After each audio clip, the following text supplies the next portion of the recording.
The Navajo Nation is urging the state legislature to approve a new gaming compact that would last through 2024.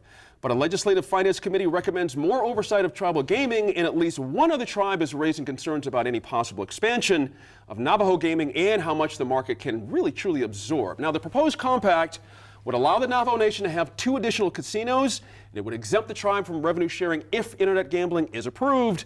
Antoinette, these issues have been gaming simmering around here for a lot of years, but a sense of the saturation. Let me start with that. I'm personally not a gambler. I don't go to casinos, but there's a fundamental question. Do we have enough casinos as it stands now, or is this one of those things that whatever the market will bear? Yeah. And if it won't, they just lose and the business doesn't do well. Yeah, I'm really curious about how much more we can bear, because I don't see, we're not like Las Vegas. I don't see it. When you go to the casinos, they're local people. Right. And the sad thing to me is that a lot of times it looks like local people who should not be there. And so I'm just wondering. That's a fundamental question. Yeah, I'm hearing that. Can the market bear it? Sure. I don't know. It's interesting because that's going to have a big impact. If it can't bear it, the state's going to lose out as well. What's the lose for the state? What's because if these go under, yeah, a lot of the sharing is going to be sharing of 0. Gotcha. And I don't know. I mean, I don't know the market for gaming. Sure.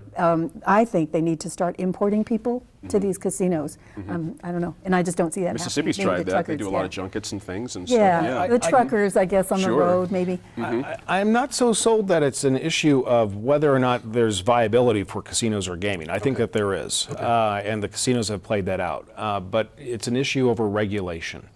And I think that's ultimately where this comes down, because regulation will help to guide the conversation of how much of a take the state gets. The Navajo Reservation wants to monitor. They want to do self-policing. Sure. And we have seen that just probably isn't a good idea, just from various different other industries. So, when we get into the conversations, and the conversations have started, it just so happens that the Navajo Reservation and the Navajo gaming industries have had their contract comes up earlier. And the Pueblo gaming industry have all of a sudden said that, okay, wait a second, ours doesn't come up until 2037. We want to renegotiate. That's right. And so I would. And then you add in what New Jersey's doing with regards to online gaming. And how does that work into all of this? And then does the lottery come into play as well? So you have so many of these different elements right now that it's almost like a harmonic convergence of let's see what happens in gaming. That's right. That's right.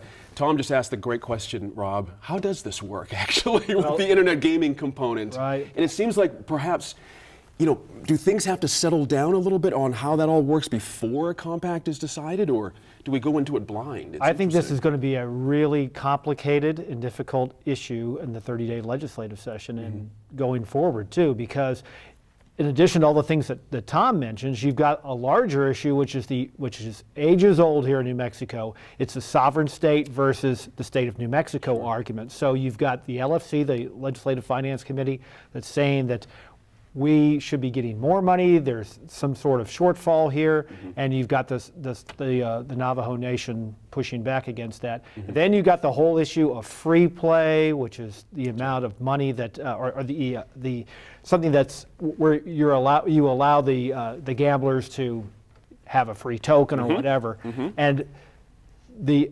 Legislative Finance Committee and the state has said that we're not getting the fair return on that. So when you add all those things together, this is a complicated. And then you've got the fact that you've got other tribes competing for this thing. I mean, it's not just harmonic convergence. That's right. It's lots of moving. Is there a sense of fairness to the other tribes here? I mean, I realize, as Tom mentions, it's a calendar thing. Who comes up first? But was it the better idea perhaps to bring all the tribes in at once and say, hey, look, the world's changing very quickly on this gaming thing. Let's all sit down and figure this thing out instead of doing it piecemeal. Yeah, but again, if you're going back to the sovereign nation argument, then you're going to have an argument from the other tribes on that. So, I mean, this is going to be something, and I know that the State Gaming Commission has had issues. They say that they should be getting more money from the Navajo Nation. So This has got a lot of moving pieces. It's like echoes of Gary Johnson in the air so with all this, with the original compact discussions way back when. Fairness to the other tribes. I'm still kind of hung up on that one, though. Do you have a take on that? Is it okay? I mean, the Navajo Nation, they've got, ostensibly more money, more resources, more ability to do things. Well, they versus also have other tribes. So they have more land. They have more problems in a lot of areas. Okay. I mean, they definitely have a larger kind of picture overall. I personally believe in self-determination and the sovereignty issues.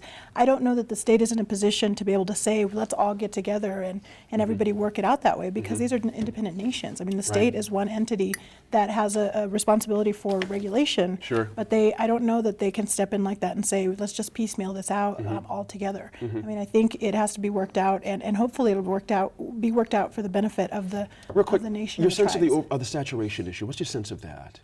I think that part of the concern I know that the Pueblos have had is that the location, the proximity to other casinos could be a real problem. I think when you start co-locating like that, I think you could potentially have serious problems in terms of the market share, because you've got a limited location in rural areas. But in terms of whether overall we can bear it, I think we probably can, but the state also has a responsibility in terms of tourism to try to make sure that people know that these opportunities exist. Good point.